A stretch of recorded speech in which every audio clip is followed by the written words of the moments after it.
Hello दोस्तों, कैसे हैं आप सब। उम्मीद करते हैं अच्छे होंगे। आज वीडियो ब्लॉग में हम बात करने वाले हैं 1 रुपए से लेके 2,000 रुपए तक के जितने भी ट्रांजेक्शन होते हैं उसके बारे में गवर्नमेंट का क्या निर्णय है। क्या उस पर टैक्स लगाने की योजना बना रही है गवर्नमेंट। हाल ही में जीएसटी काउंसिल की 54वीं मीटिंग हुई और इस मीटिंग को लीड कर रही थी finance minister Nirmala Sitharaman. Nirmala Sitharaman ji GST council की चेयरपर्सन भी हैं और इस मीटिंग में एक अहम मुद्दे पे बात हुई, बहुत ही जरूरी मुद्दे पर।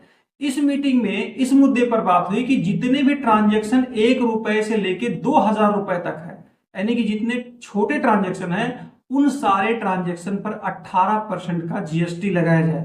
यानी कि अगर अब आप कोई 100 रुपए का सामान खरीदते हैं तो उसके लिए आपको 118 रुपए पे करने होंगे। लेकिन इसमें एक चीज और जोड़ी गई है कि इस पेमेंट के दायरे में सिर्फ डेबिट कार्ड और क्रेडिट कार्ड के ट्रांजैक्शन को ही शामिल किया जाएगा। लेकिन अगर आज गवर्नमेंट डेबिट कार्ड और क्रेडिट कार्ड को शामिल करती है तो क्या पता इन फ्यूचर वो यूपीआई पेमेंट को भी शामिल कर ले।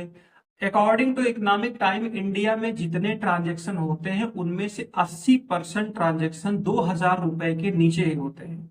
आजकल यूपीआई बहुत ज्यादा चलन में है तो बहुत ज्यादा ट्रांजैक्शन यूपीआई में होते हैं और बहुत सारे लोग डेबिट और क्रेडिट कार्ड का इस्तेमाल करते हैं।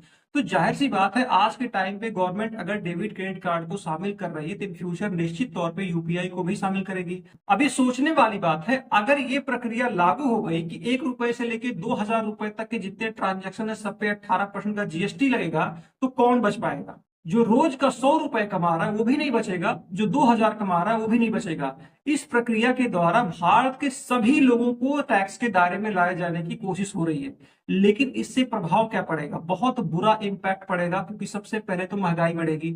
जो आदमी 100 रुपए का सामान खरीदकर 100 रुपए का ही भार सहन करता था अब उसको 18 रुपए एक्स्ट्रा वहन करने पड़ जाएंगे। अब जब भी आप दुकानदार से सामान खरीदने जाएंगे तो वो तो इस 18% जीएसटी का भार सहेगा नहीं, वो तुरंत आपके बिल में वो 18% जीएसटी जोड़ कर देगा कि आप हमको इतने पैसे पे करिए।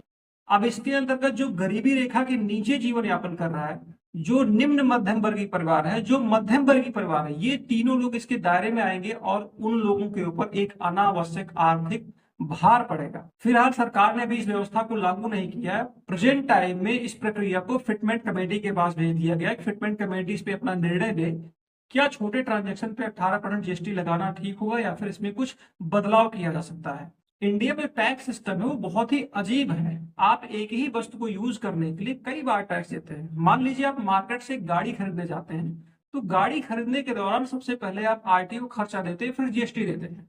गाड़ी जब आप घर लेके आते हैं उसको चलाने के लिए आप पेट्रोल लेने जाते हैं तो पेट्रोल पर भी आप टैक्स देते हैं। फिर आप उस गाड़ी को रोड पर चलाने के लिए रोड टैक्स देते हैं। इतने सारे टैक्स देने के बाद आप गाड़ी को चला सकते हैं। ये सारे टैक्स आप तब पे करते हैं जब अपने इनकम पे ऑलरेडी आप टैक्स दे चुके हैं। आप इनकम टैक्स देने के बाद तमाम सारे मार्केट से ऐसी वस्तुएं खरीदते हैं, दोबारा आपको जीएसटी देना पड़ता है, दोबारा आपको टैक्स देना पड़ता है। 1 रुपए से लेके 2,000 के ट्रांजेक्शन पे जो भी टैक्स लगाना है अभी वो बातें चल रही है फिटमेंट कमेटी के पास। फिटमेंट कमेटी की क्या रिपोर्ट आती है, उसके बाद गवर्नमेंट क्या सोचती है, इसको लागू करती है या नहीं करती है। अगर गवर्नमेंट लागू करती है तो कितनी अव्यवस्था फैलेगी, क्या लोग परेशान होंगे नहीं होंगे, क्या इफेक्ट पड़ेगा, ये तो बाद में देखने वाली बात है। लेकिन फिलहाल अगर इस तरह की प्रणाली आती है तो जाहिर सी बात है छोटे लोगों पे, मध्यम वर्गीय लोगों पे एक अनावश्यक भार अवश्य ही पड़ेगा। आपको क्या लगता है, इस तरह के छोटे ट्रांजेक्शन पे जीएसटी लगना चाहिए या नहीं लगना चाहिए। आज की वीडियो में बस इतना ही। ये वीडियो आपको कैसा लगा इसके बारे में जरूर बताएं। चैनल को सब्सक्राइब करें, वीडियो को लाइक करें, शेयर करें। धन्यवाद।